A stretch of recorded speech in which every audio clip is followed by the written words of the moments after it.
why I choose this subject, which at first glance doesn't fit the general trend, I would say, of the conference, which is more related to particle physics, high energy physics, and so on. So indeed, there are many interesting subjects in modern astrophysics.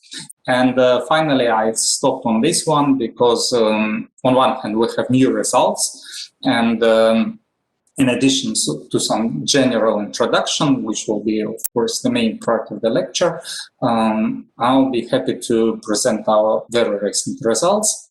That's one thing. Then magnetic field evolution in neutron stars is related to many interesting subjects in modern physics.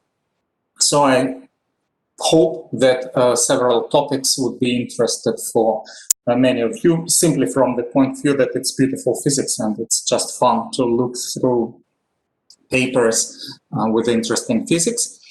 Finally, magnetic field evolution in neutron stars is definitely closely related to internal structure of neutron stars, and in Dubna there are experts in this field, Hovik Grigoryan, David Blaschke, Konstantin Maslov, and others. And so, taken all together, I hope that this fits the general idea to present some interesting physics, also related to very interesting observations. So let me start. Let me start with some brief introduction of diversity of neutron stars.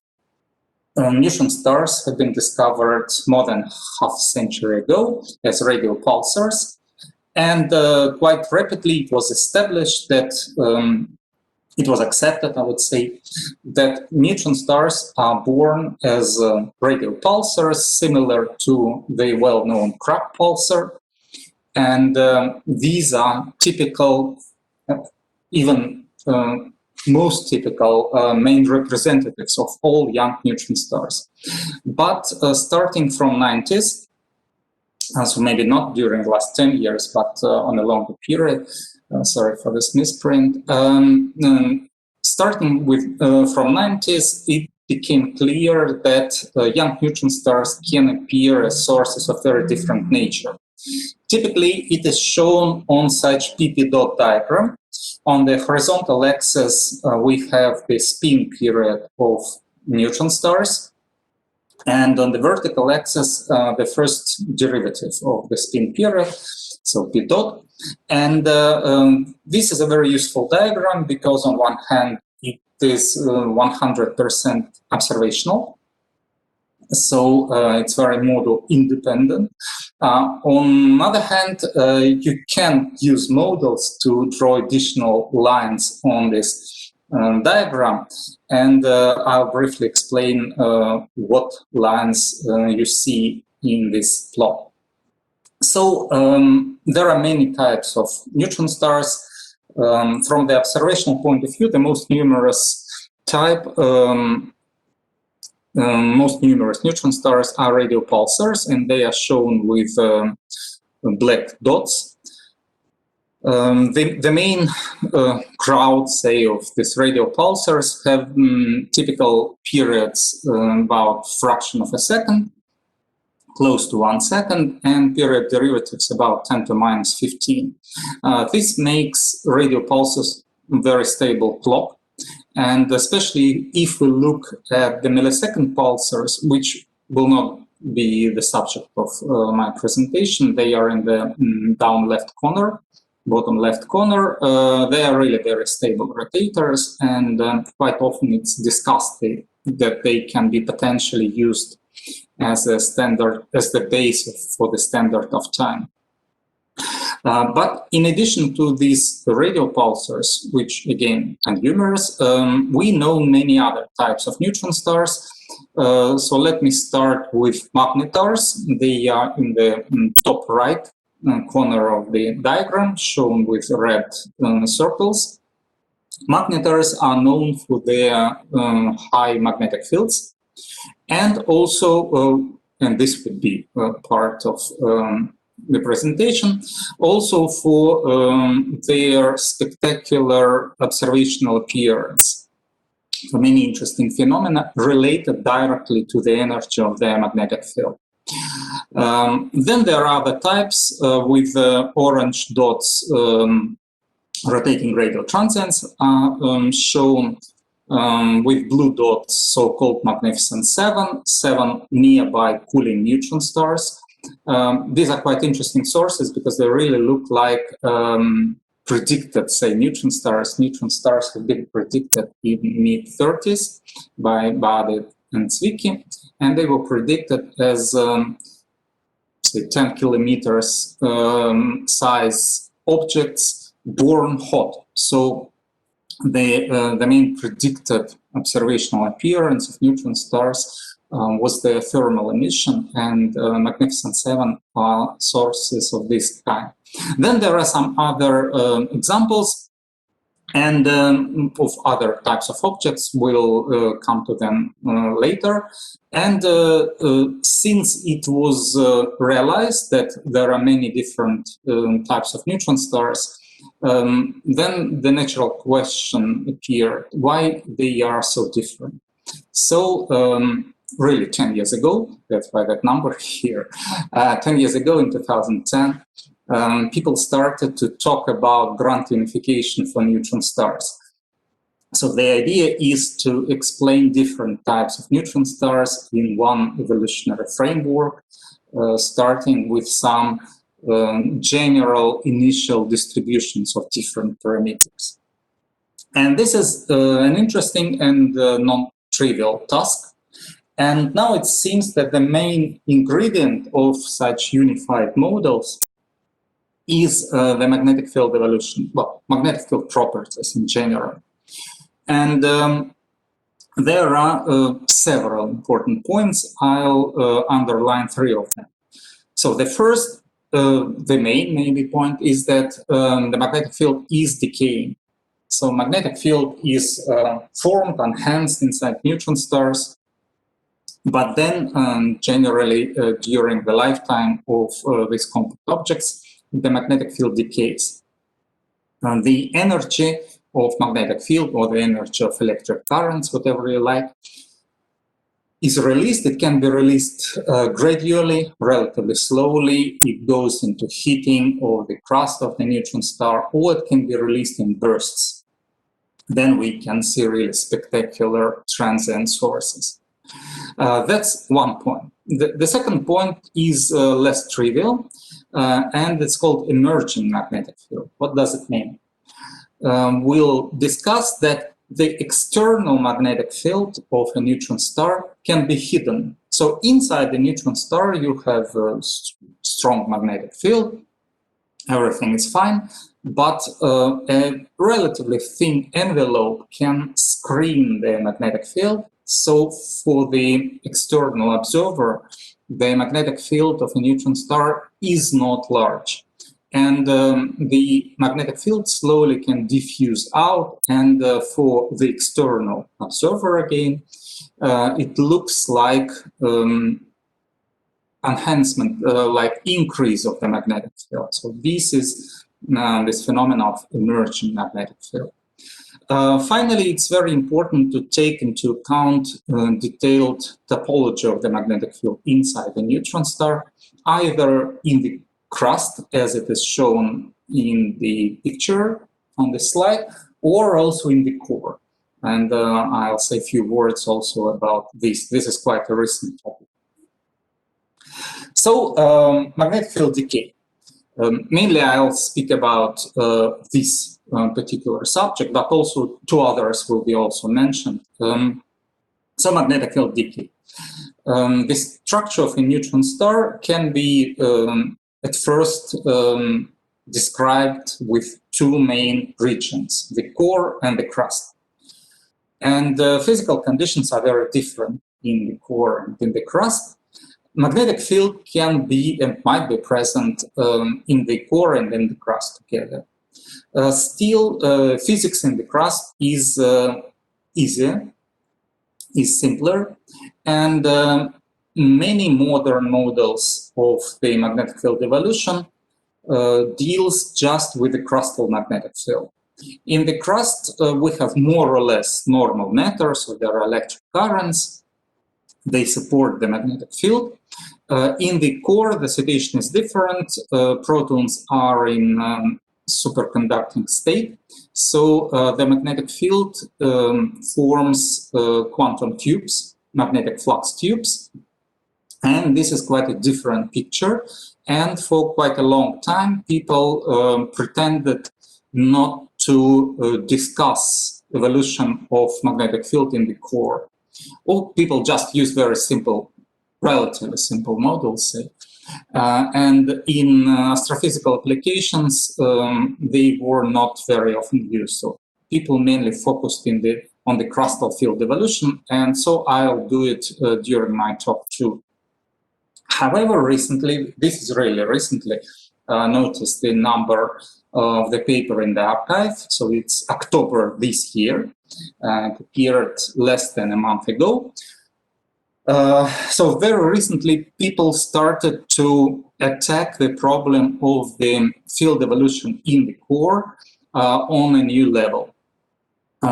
This is done by a group in Joffe Institute in St. Petersburg, and this is really a beautiful piece of physics. So if you are interested, I mean, not in neutron stars, but again, just in beautiful physical problems, I strongly recommend you to look at this paper. I just grabbed two beautiful pictures. Actually, they represent not the magnetic field structure, but the velocity field of particles inside the neutron star. So plots are made for electrons and for relative velocity of muons and electrons inside the neutron star. And of course, movements of these charged particles, they influence the magnetic field in the core. And what is more important, they start to calculate realistic models, which can find, and definitely will find, astrophysical applications.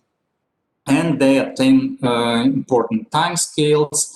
Yeah, let me start to introduce these timescales now. In their model of core field evolution, there are several periods. A very rapid initial period, which depends mainly on the cooling of neutron star, and then another episode starts, which is probably more important for astrophysical applications. And then the scale of magnetic field evolution is about, well, it depends on parameters, so it can be from several 100,000 years at early stages up to tens of million years at later stages.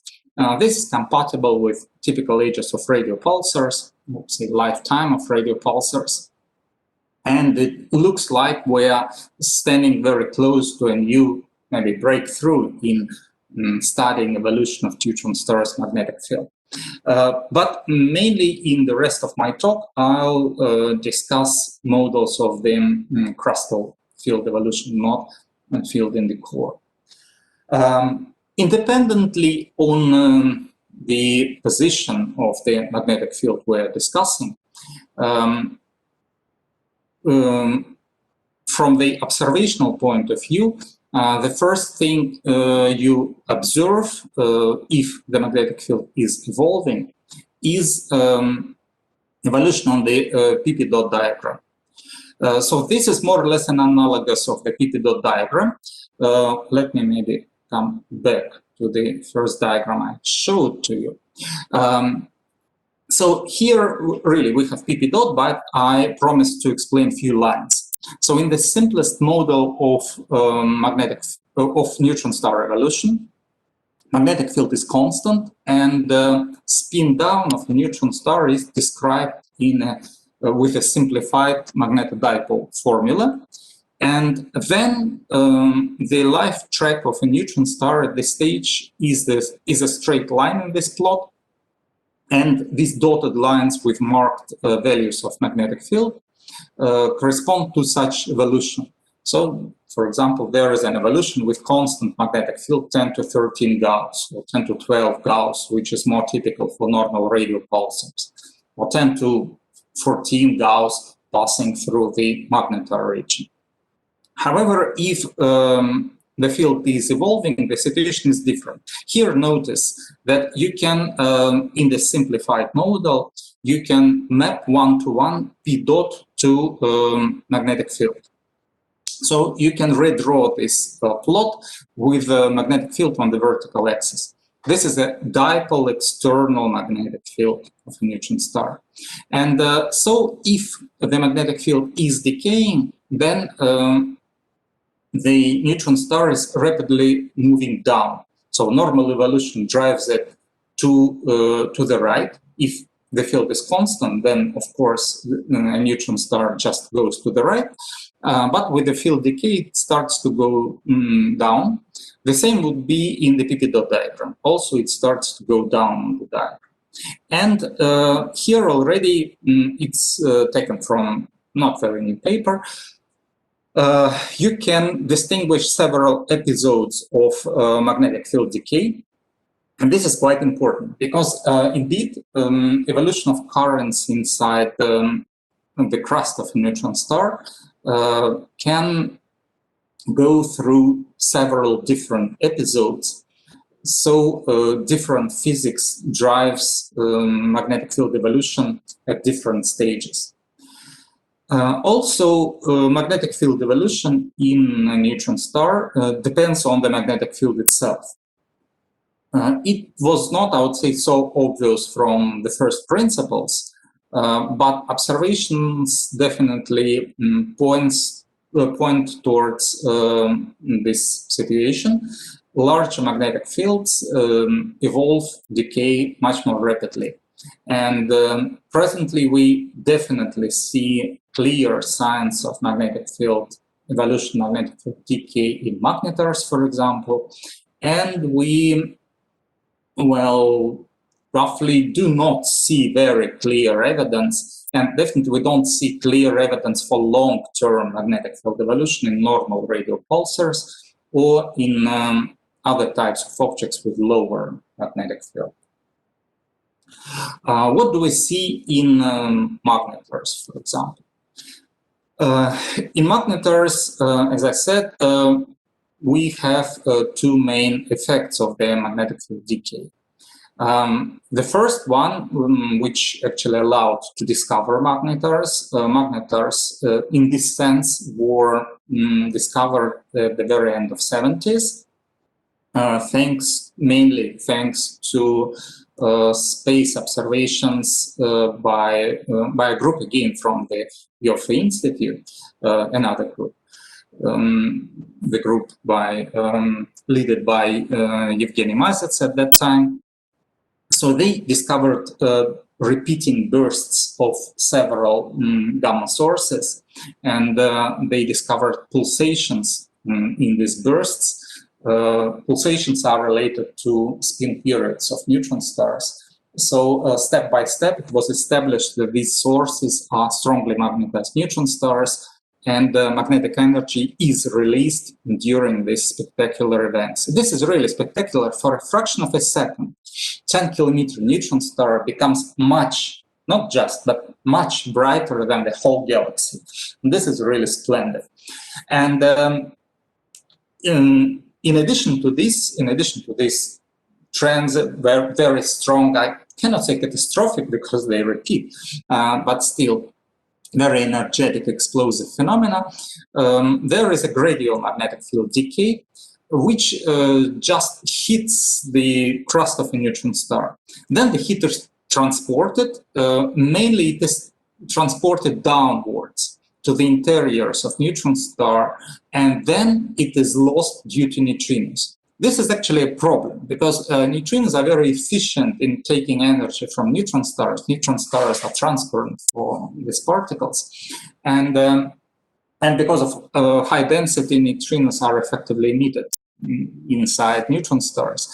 So neutron stars cool in a very funny way, not from outer parts, not from the surface, as it normally happens with everything, with potatoes. But they cool down from their interiors due to neutrino.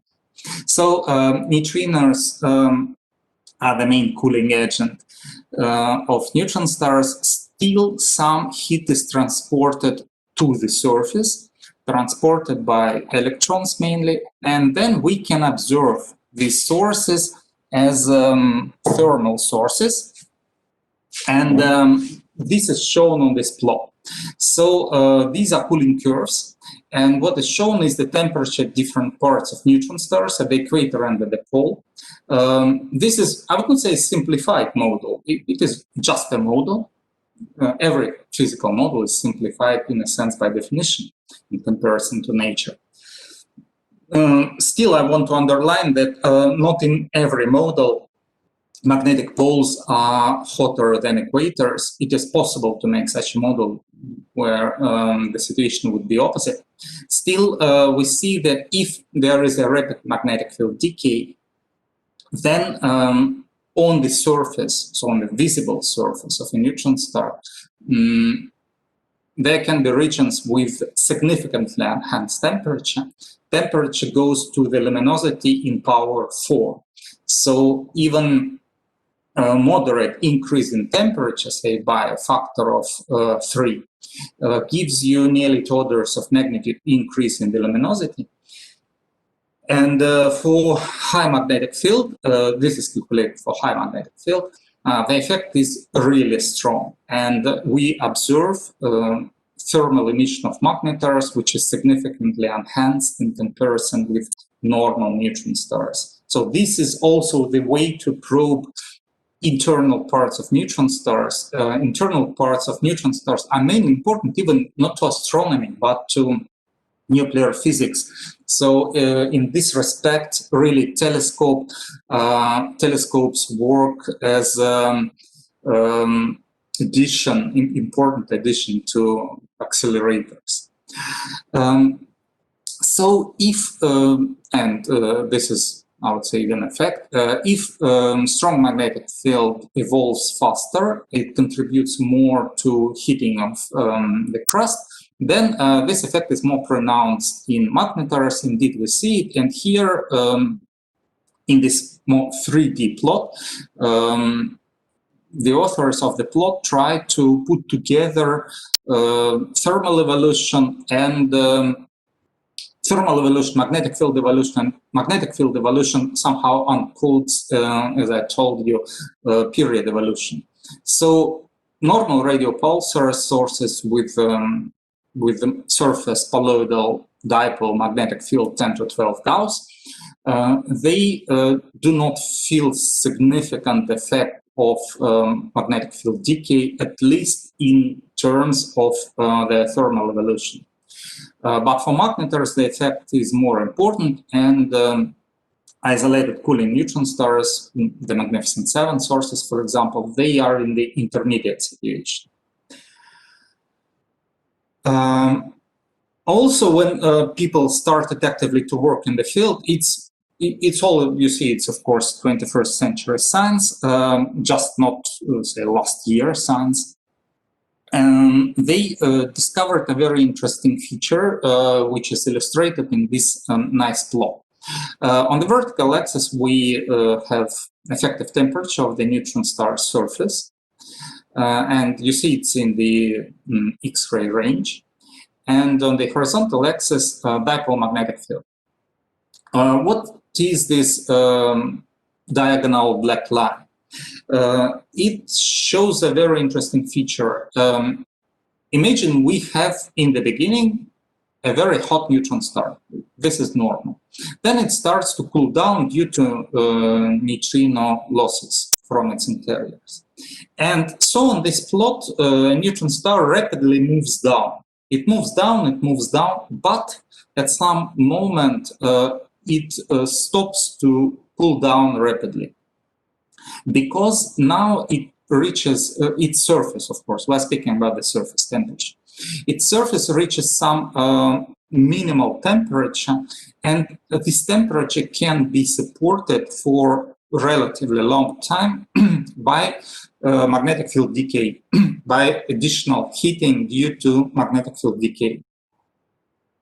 And so then a neutron star will start to move along this line. Of course, such a line depends on exact internal properties of the particular neutron star. So there is no universal line. Now, the line can be plotted for a given neutron star. But neutron stars are not much different one from another. And it is relatively narrow, I would say, band, not, of course, infinitely thin line, but relatively narrow band, which can successfully describe the general observational appearance of neutron stars of different kind. And this plot clearly illustrates that magnetic field decay is important for many types of neutron stars, not only to those observed as magnetars.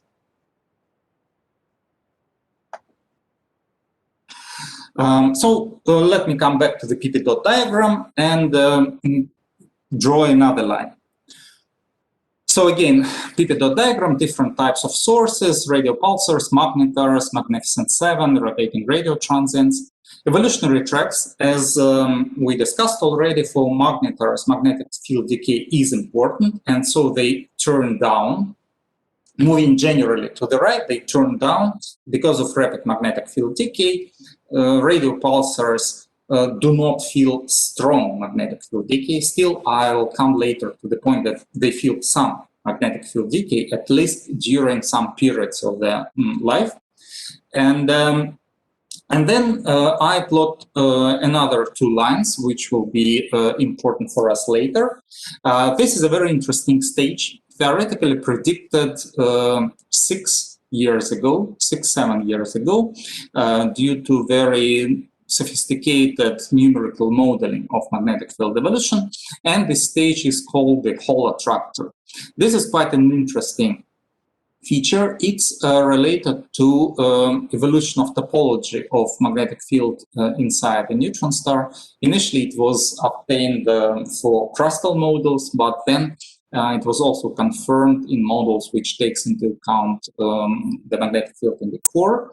And at this, since this stage is reached, the rapid magnetic field evolution is stopped. This is quite an important feature. It would be nice to see it in observations, maybe very, very close to it, but still we do not see this stage in neutron star evolution. So, okay, let's come to formulas finally. So, astrophysics is not only beautiful pictures. So we have to describe magnetic field evolution, and if you are interested in the subject, I strongly recommend the paper by Cumming and co-authors. Mainly I refer to papers by the archive numbers, not by journals and years, since it's just easier to find a paper in the archive. So mainly you'll see numbers referring to the archive. So in the magnetic field evolution, we have quite a simple equation. Of course, to put it in exact physical picture inside the neutron star is not a trivial task. But for initial analysis, the equation is not that difficult. And we have two main contributions to magnetic field evolution. So ohmic evolution and Hall evolution. Hall evolution is illustrated in the plot on the right.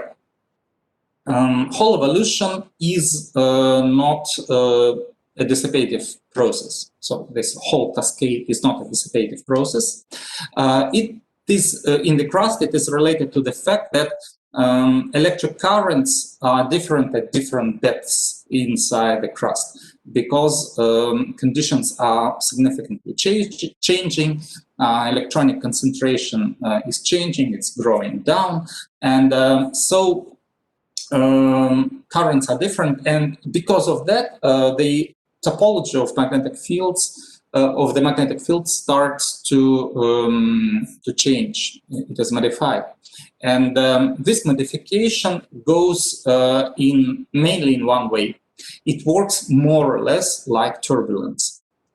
Large-scale magnetic field is converted into small-scale magnetic field. Again, dissipation is not happening during this process, but since you put magnetic field at smaller scales, then ohmic decay, ohmic dissipation becomes much more important, because ohmic timescale, here it is shown, is proportional to the scale of the field square. So since this scale becomes smaller, characteristic time scale for the ohmic dissipation becomes smaller, and magnetic fields decay rapidly. So if you have an effective process of modifying the structure of the magnetic field, it is more important. Ohmic dissipation is always ready to produce magnetic field decay if you can make the characteristic time scale small. So we can define these two time scales, the Hall time scale and the ohmic time scale. For the Hall time scale, it is important to note that it is inversely proportional to the magnetic field itself. This means that this time scale is smaller for large magnetic field, and because of this, mainly, magnetars are evolving so rapidly. So it's not that ohmic dissipation by itself, due to resistivity, is more efficient in magnetars. It's important that the whole cascade is very effective in magnetars, so magnetic field is quickly driven to small partial scales, and then the ohmic dissipation starts to be very effective. So ohmic dissipation by itself can be divided in two parts. So here we have conductivity sigma, and so the resistivity is mainly due to two different processes. So the first one is scattering of electrons of phonons. So since crust of the neutron star is hot, the interaction between electrons and phonons is very effective, and it results in significant resistivity. So currents are rapidly going down, and so the magnetic field is going down. We have a rapid magnetic field decay because of phonons, and this process is going on till the neutron star is hot. So here we see the conductivity, and the temperature is here. So for high temperature, we have low conductivity. Okay. The second process is, I would say, more normal. There are impurities in the crust, and electrons can scatter off these defects, these impurities in the crust. And this process is not temperature dependent. It just depends on properties of the crust. So this parameter depends on the depth inside the crust, because it depends on concentration of electrons, on the amount of impurities, on nuclear composition, which all these parameters are rapidly changing with depths in the neutron star crust. So if we make a simple model described by two processes, Hall and Hall cascade with its characteristic time scale, tau Hall, and ohmic dissipation with another characteristic time scale, maybe I want to underline here that, of course, there is a very simple equation for the total ohmic time scale, which is defined by sum of inverse time scales for ohmic dissipation on phonons and impurities. Okay, so if we make such a simple model, we can write simple equations, and there is a solution for such an equation. And we can plot simple lines on the P-Pdot diagram, just varying two parameters, these two characteristic timescales, and of course playing with initial magnetic fields. Even in the framework of such simple model, we can make some conclusions. So let's vary these parameters, and we'll see, for example, that for some set of parameters you see rapid convergence of evolutionary tracks. And if this would be the case, then we would observe pile-up of sources close to this line. It's not happening. So most probably something like this situation happened, and we can have some guess, because we're talking about the simplified model, we can have a guess of these parameters, how they depend on what are typical numbers and how they depend on some internal parameters of neutron stars. We can try to make more detailed calculations, and that we did with colleagues from Spain, which actually had the microphysical model for the magnetic field evolution, and we added the astrophysical part for it. And we'll see here, in addition to rotational evolution, in addition to magnetic field evolution, also thermal evolution, because this color on top encodes temperature of effective temperature of neutron star surface, and this is just the logarithm of temperature. So 6 is 1 million degree. And we see, especially on this track, how starting from yellow, orange, we come to red and dark red finally. This dark red because the magnetic field decay stops here. So in these orange parts of curves, here, magnetic field decay hits up the external part of neutron star, and when you slowly switch off the magnetic field decay, the temperature goes down. So it goes down not because, for example, that there is continuous significant cooling, but because you switch off heating. That's I want to underline. So in this framework, in this approach, we try to model different populations of neutron stars to describe them in one general picture.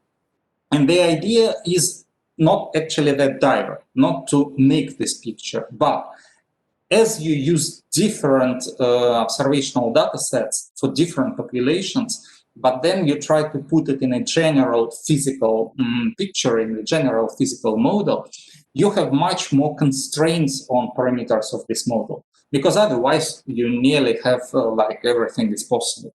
But when you take many observational constraints, you fix parameters of the model much better. And then, of course, the main question is it possible to find a reasonable solution which would describe all types of neutron stars? Actually, we didn't try all types. It's complicated. We worked with 3 types of neutron stars, but having very different appearances. So we worked with radio pulsars, and here we mainly have P-Pdot evolution. We worked with Magnificent 7 and similar cooling neutron stars. So here we focus on thermal evolution. And finally, we have magnetars with the largest energy released due to magnetic field decay. And so we are dealing with a quite different phenomena. So evolution of these sources is mainly driven with magnetic field evolution, not with rotational evolution or thermal evolution. And we indeed we found a set of parameters which describes well all 3 types. And also we got the fraction of magnetars among newborn neutron stars, which is about 10%. So that was the first step towards grand unification for neutron stars. Okay. Okay, I will not skip this slide. Here I just want to underline that for magnetars, for example, really magnetic field evolution is much more important. So what we have on left and right in the top plots here, we have cooling curves. In the left picture, the mass of a neutron star is fixed, but there are different magnetic fields. And you see that the difference is very large. In luminosity, it's more than half order of magnitude. Oh, in temperature, sorry, it's more than half order of magnitude. Then in luminosity, it would be more than 2 orders of magnitude. On the right, we fix magnetic field at a relatively high level, and we vary neutron star masses. And we have some difference in temperature evolution, but it's not as large as it is here. So for magnetars, indeed, magnetic field evolution is the main driver. I just wanted to illustrate it here. Just before, or actually when we finished our paper, observers started to say that actually they need something like this. This is a plot from 100% observational paper, and these blue lines actually what observers wanted to have, how they see, how they foresee evolution of magnetic field. And it was quite nice that at the same moment, absolutely independently, because we worked in parallel with these authors, we came to similar conclusion about general properties of magnetic field evolution. So, okay, we explained 3 population of neutron stars in one framework. That was quite fine. And what is important, the magnetic field evolution was the main ingredient of this model. It was very important for magnetars. It was somehow important for the Magnificent Seven, who are actually descendants of magnetars, and magnetic field evolution is much less important for radio pulsars, but we get benefits if we include magnetic field evolution. Long-term magnetic field evolution going all the way with the same physics. People studied several other aspects of magnetic field evolution. I think I have to speed up a little bit.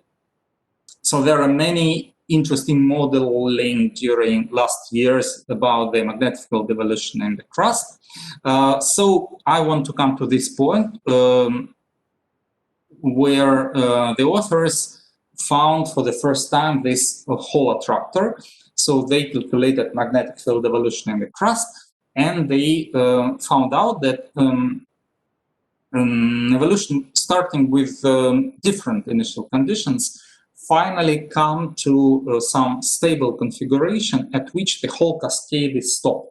This is quite interesting because it has important astrophysical predictions. This rapid episode of whole evolution is stopped not just because the magnetic field, which is in denominators, you remember, in the timescale, becomes too small. So the timescale is too large. It stops earlier because the magnetic field finds some structure which makes it stable against rapid Hall cascade. This is quite interesting, and the authors even predicted, of course now it depends on some details in the model, predicted the structure of external magnetic field corresponding to the Hall attractor. So it's a mixture of, mainly it's a mixture of dipole and octopole. It was independently confirmed by several other studies. So just believe me, there are calculations and nice pictures about it. Also, it was confirmed with a model which included field in the core. Okay, so let's put it aside and come to the next step. But of course, we will come back. We'll remember what we said before. Let's come to observations. For quite a long time, people tried.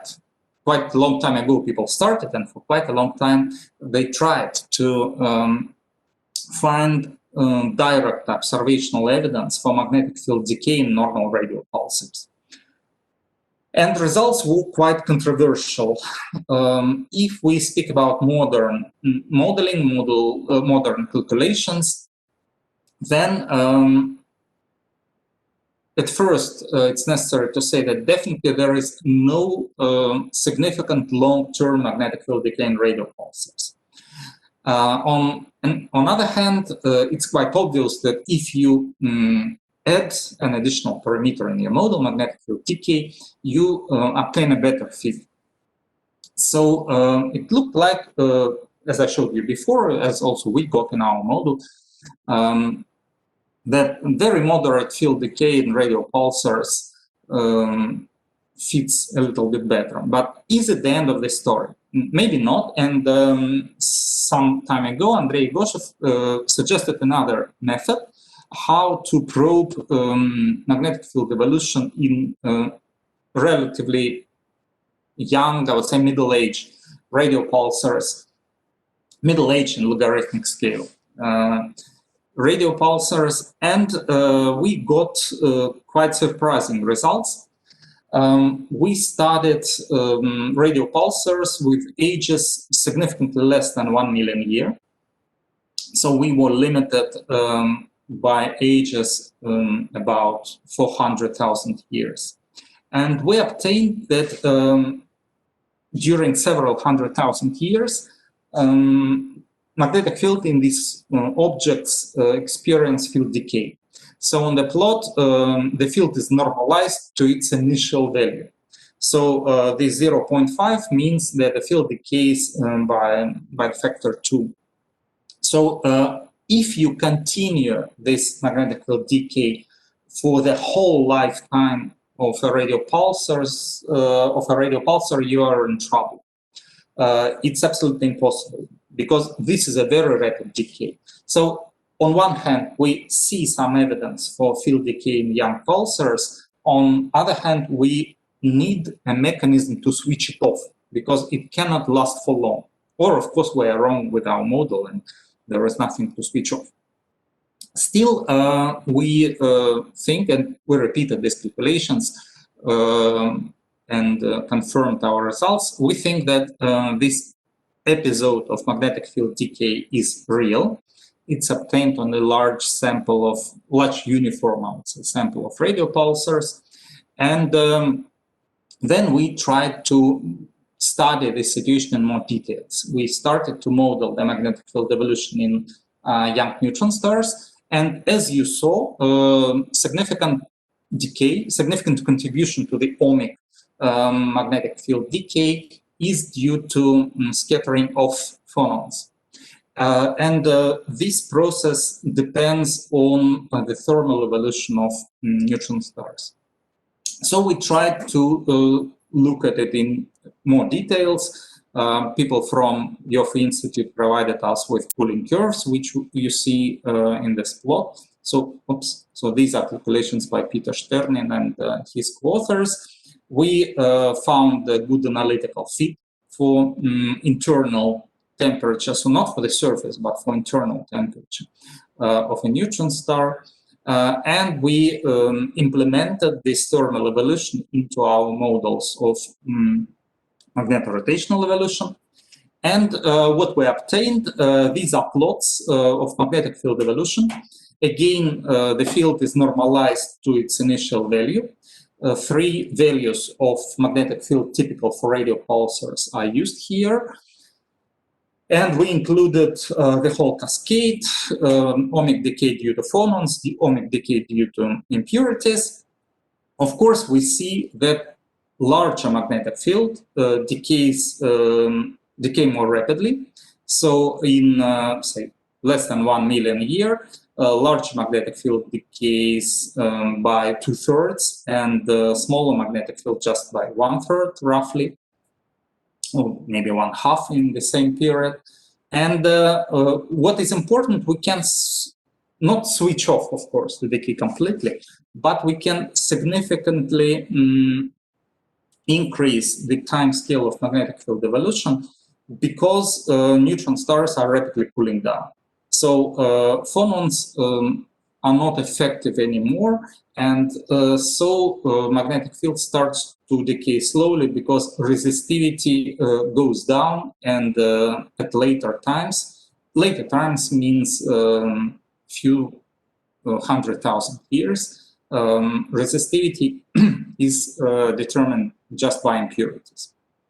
However, to come to this conclusion, we made some additional studies because it was not obvious. We suspected that maybe it's not just cooling which switch off the decay in radio pulsars, but maybe it's whole cascade, which is stopped because of Hall attractor. So it was very attractive to find Hall attractor in normal radio pulsars. So we couldn't stand this temptation, and we studied it. Unfortunately, we came to the conclusion that no, we don't see this very nice effect, which nobody yet saw in observations.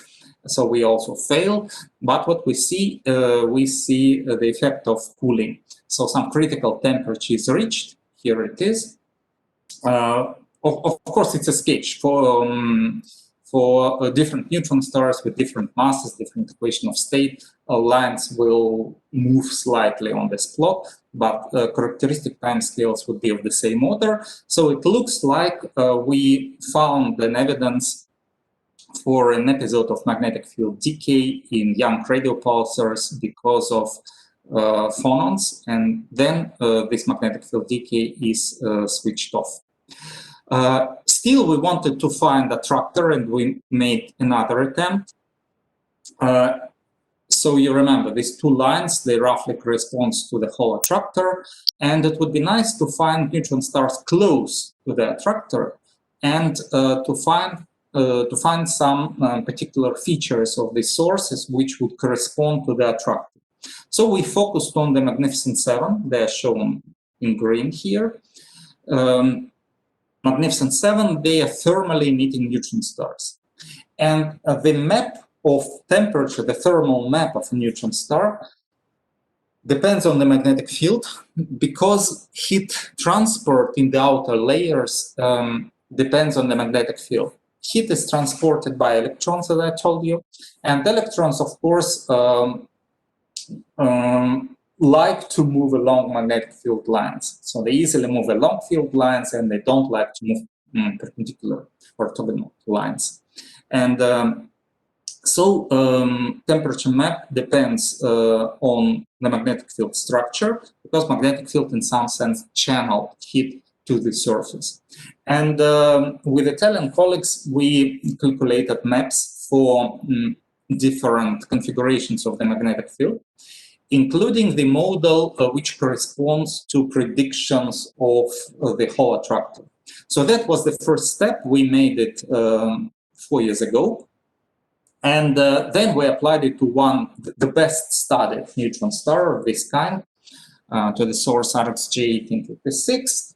And we unfortunately didn't find that the prediction made with the Hall attractor fits the data. But very recently, in September this year, Italian colleagues with a new PhD student significantly advanced these calculations. And it seems that maybe they will be able to see Hall attractor in these neutron stars. So I hope very much that in 1-2 years, these results will be out. Okay, where else do we see appearance of magnetic field decay in neutron stars? We observe many neutron stars not as isolated sources, but as accreting sources and binaries. And again, magnetic field is in the game, because in binary systems, we see X-ray sources, because matter is transferred from normal star to a compact object, and of course this matter is plasma. So again, we have gas made of charged particles, and they feel the magnetic field. Magnetic field is strong, so close to a neutron star, magnetic field starts to channel the accretion flow. And studying properties of accreting sources, we can determine their magnetic field. This is quite interesting, especially if you know the age of the neutron star you are studying. This is not trivial. Typically, we see accreting neutron stars in relatively old systems. Relatively old means million years. And that's a lot. And it's difficult to obtain a precise age estimate.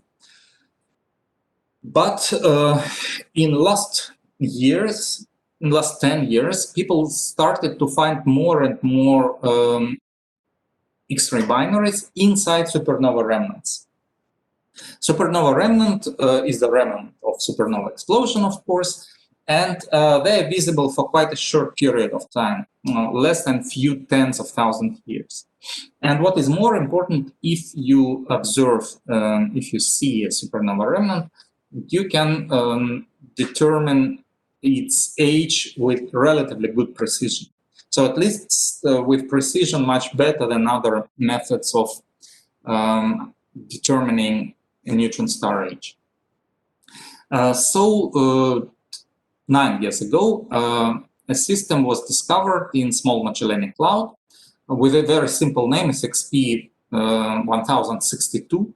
SXP means, S means that it is in small X-ray, Small Magellanic Cloud, X means that it's an X-ray source, P that it is pulsating, and 1062 is simply the spin period at the moment of discovery. And it is in a supernova remnant, so its age is about 10 to 4 years. This is strange because neutron stars might not accrete at these young ages. And it was necessary to find a model how it is possible. The first guess by the authors of the discovery was that a neutron star was born with a long spin period. Long means 1, 2, 3 seconds, so not actually very long, but long in comparison with typical spin periods, which is less than 0.1 second. We tried another model. We tried to say that the neutron star was born with a very large magnetic field. So with large magnetic field, you remember the P-Pdot diagram. Large magnetic field means large P-Dot. So a neutron star rapidly spins down. But the magnetic field also can rapidly decay. So at the age of several tens of thousands of years, you can have a neutron star spinning relatively slowly. Not, of course, at 1000 seconds, but at, say, few seconds. Spinning slowly and with magnetic field decay by, say, an order of magnitude. Since this happens, the accretion can be started because now the neutron star rotates slowly and the centrifugal barrier is not effective anymore. So we try to fit parameters, and indeed we find the solution. Then, with colleagues mainly from Germany, we obtained new observational data about this source, made some additional modeling, and confirmed this result that indeed the present-day magnetic field might not be strong in this source. And rapid appearance of a neutron star at the stage of accretion can be explained by rapid magnetar-rotational evolution in its youth, and now it's over because the magnetic field decayed. Still, there are some systems in which people suspect that an accreting neutron star can have large magnetic field. This is puzzling because magnetars and other types of sources tells us that magnetic field might decay rapidly. And as I told you, in X-ray binaries, we mainly observe sources with ages at least larger than 1 million years, maybe even few million years, 10 million years. So it's very strange how you can save the magnetic field for quite a long time.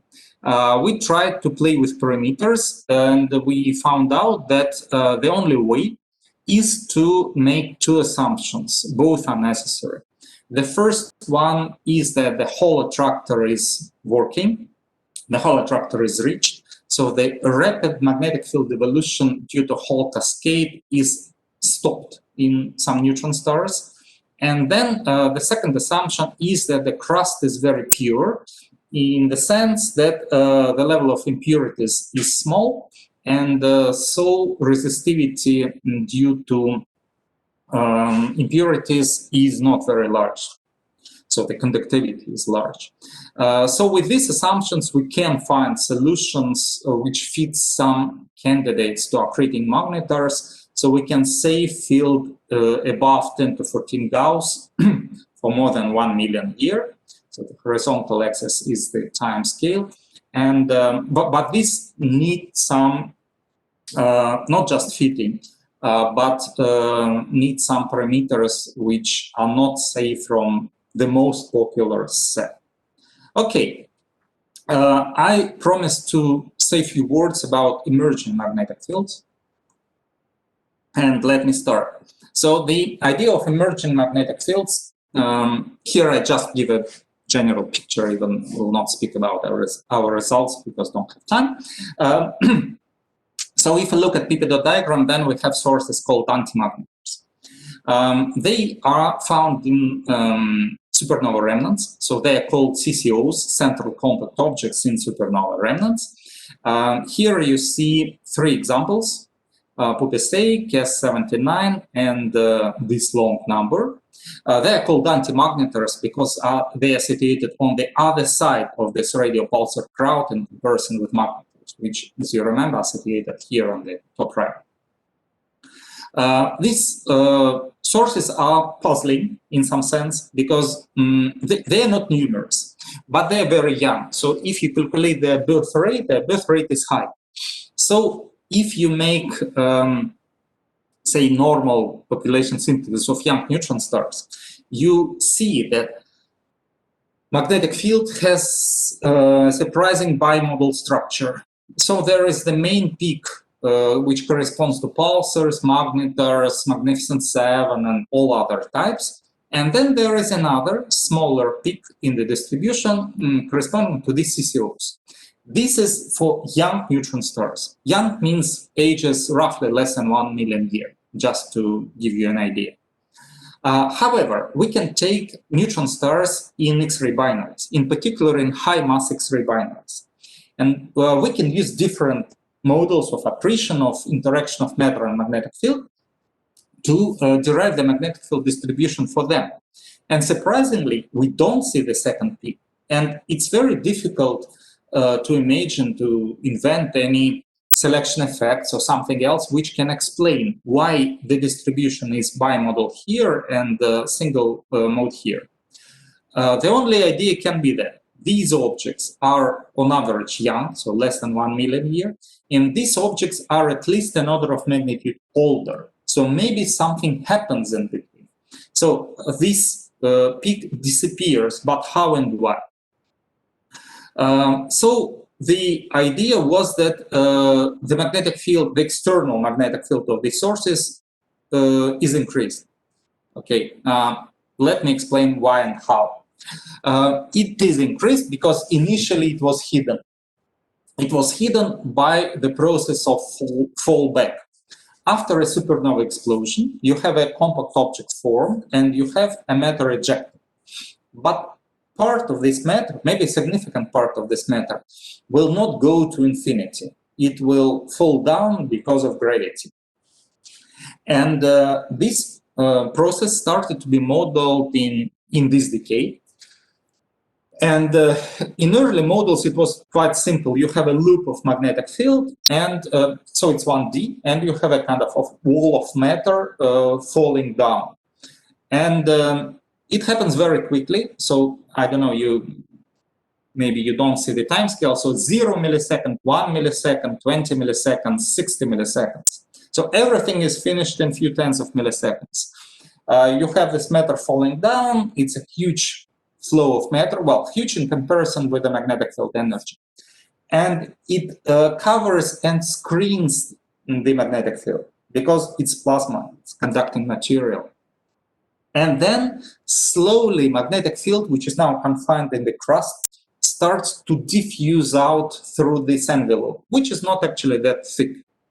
Well, it can be thicker or thinner, but generally magnetic field can diffuse out. Recently, it was studied in more details, now not in simple 1D models. So just to show you beautiful pictures. So just want to illustrate that the model becomes more and more detailed, but the general conclusions are the same. So the field is diffusing out, and for an external observer, it looks like increase of the dipolar magnetic field. What is the time scale of this diffusion? Of course, it depends on how deep in the crust you put the magnetic field. What's the thickness of the outer layer? If the layer is relatively thin, then the field diffuses out on the time scale of 1,000 years. But if you take more realistic levels, then the time of diffusion is larger. This was the first simple model. However, I recommend this paper by JINR because it's a very clear, I would say, explanation of physics. However, if you look on more realistic models, calculated, for example, by the canonical Pons, then the time it takes to the field to diffuse out is larger, and it's more than 10 to 4 years. And what we see here, these three objects here are antimagnetars. So actually, they're not maybe antimagnetars. So they're not objects with a low field in the crust. Their field is just hidden.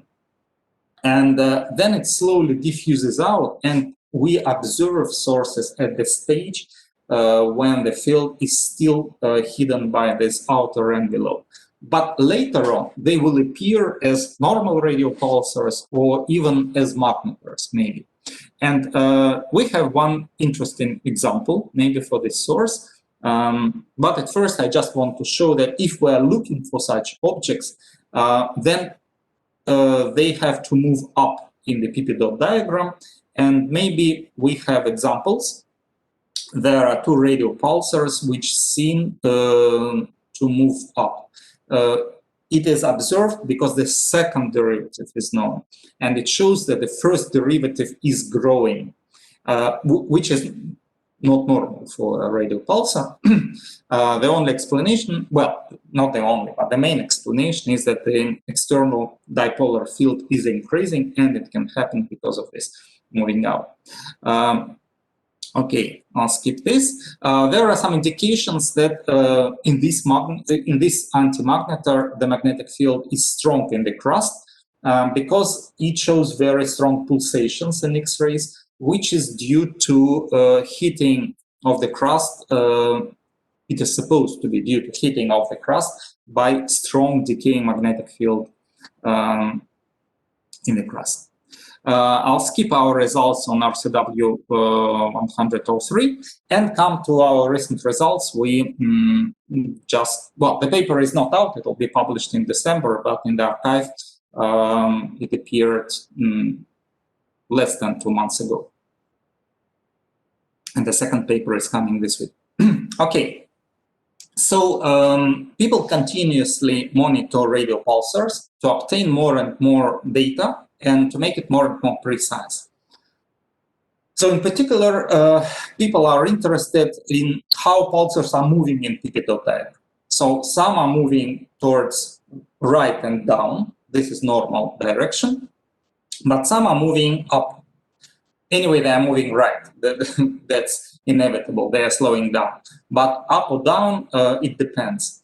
And this year, appeared some new set of observational data.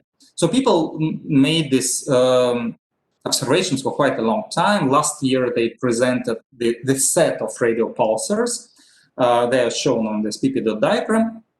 And this year, they presented measurements of so-called breaking index. Breaking index is just a combination of the spin frequency, second derivative, and first derivative. And of course, we can rewrite it in terms of period, first derivative and second derivative. Normal value is 3. So this is the classical value from magnetic dipole formula. However, they found out that for all, well, for the main part, for most, I would say, for most of radio pulsars for which they obtain measurements, not upper limits. In blue, upper limits are shown, I will not discuss them. But for those for which they obtained measurements, breaking indices are large, significantly larger than 3, larger by an order of magnitude. It's interesting to find explanation for it. And it's important to notice that mostly these pulsars with large breaking indices are young. So we made additional modeling. Here I just illustrate how pulsars with different breaking indices move. And of course, if you have breaking index, say 100, the pulsar is nearly moving down. We tried to model breaking indices in our slightly advanced model of magnetic field decay, which goes together with thermal evolution and all the rest. And we found out that we can explain these large breaking indices if we observe these pulsars at a short episode of magnetic field decay in their youth. So on the left plot, you see how magnetic field is evolving, and on the right, we see how corresponding breaking indices look like versus characteristic age. So maybe I'll show better this picture. So again, field evolution on the left, and magnetic field and breaking index versus the characteristic age on the right for different set of parameters for different masses.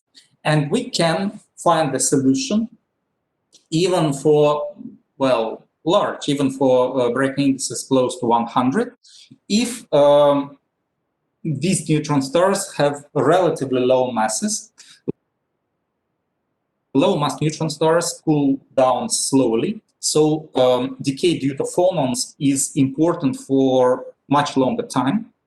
And so we can observe, we can find significant number of such neutron stars at the stage of magnetic field decay, and an episode of magnetic field decay just by a factor of 2. So we don't need more, well, maybe 3. It goes together with large, well, it is described by large breaking indices. That's better phrasing. Okay. So I think my time is out. So I just summarized that in our recent paper, we, in our opinion, found new confirmations in favor of new confirmations to an episode of magnetic field decay in young hot neutron stars due to scattering of phonons. This episode is over in several 100,000 years because neutron stars cool down. Even low mass neutron stars finally cool down, and it looks like even in normal radio pulsars we see evidence for magnetic field decay. And finally, it helps. I will not read my conclusions, just leave it here. Finally, we can explain more and more populations, subpopulations of isolated neutron stars in the framework of evolving magnetic field. Going hand by hand with thermal evolution, with realistic mass distributions, and so on, coming finally to realistic equations of state, which is interesting to nuclear physics and particle physics. Just to guide you in the sea of interesting papers of magnetic field evolution, I want to mention, so mainly two. The paper I mentioned early with a detailed description of physical processes, with detailed and clear description of processes of magnetic field decay in the crust. Then a very recent review by Pons and Vigano about magnetic thermal and rotational evolution. So it all goes all together.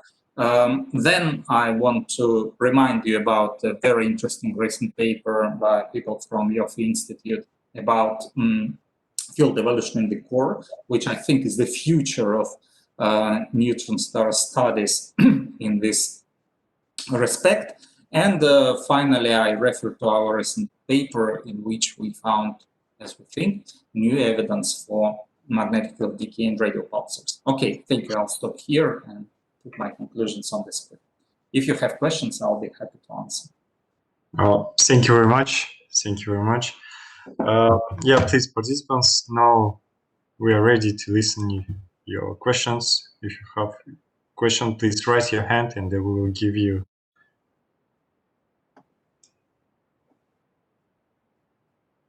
Okay. Oh, we have one question from the chat. from Ilnur. He asks following things. Can the accretion of matter and the consecutive burst somehow give additional energy to increase the magnetic field? I would say hardly. Even opposite accretion and heating of the crust due to accretion can enhance magnetic field decay. And in many models of long-term magnetic field evolution, which finally leads to millisecond radio pulsars, people suppose that heating of the crust by accretion and binaries finally result in magnetic field decay. To increase magnetic field, you need, well, you need 3D movements, you need some kind of dynamo mechanism, and the crust is solid. So if you make the crust liquid somehow, and then put on convection and everything, and enhance magnetic field in the crust, then it would work. But normal accretion episode cannot do it with a neutron star crust. So I would say that accretion cannot enhance the field. Okay. Any questions? Okay, let me. Well, yeah, I have some kind of maybe naive question. So first of all, thank you for the lecture. And at the very beginning, maybe on the slide number 2, you showed us these nice pictures of different velocities inside the core. And I would, this pictures. So I was just trying to understand, like, is it so this pictures ABC? Is it like a time evolution of the core, or is it different structures? Yeah.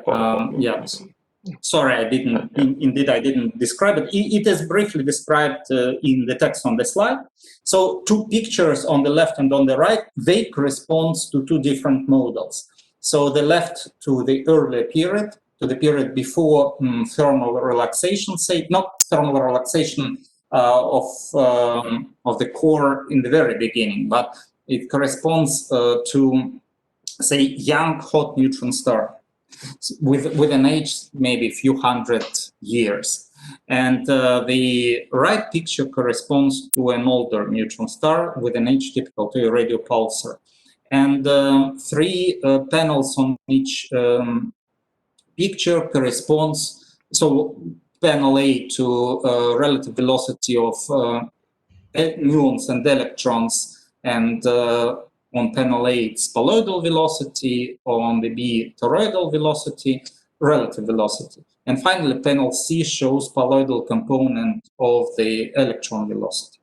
So it's not relative, but just velocity of electrons. So there are complicated movements of particles on top, of course, of diffusion, which also takes place there.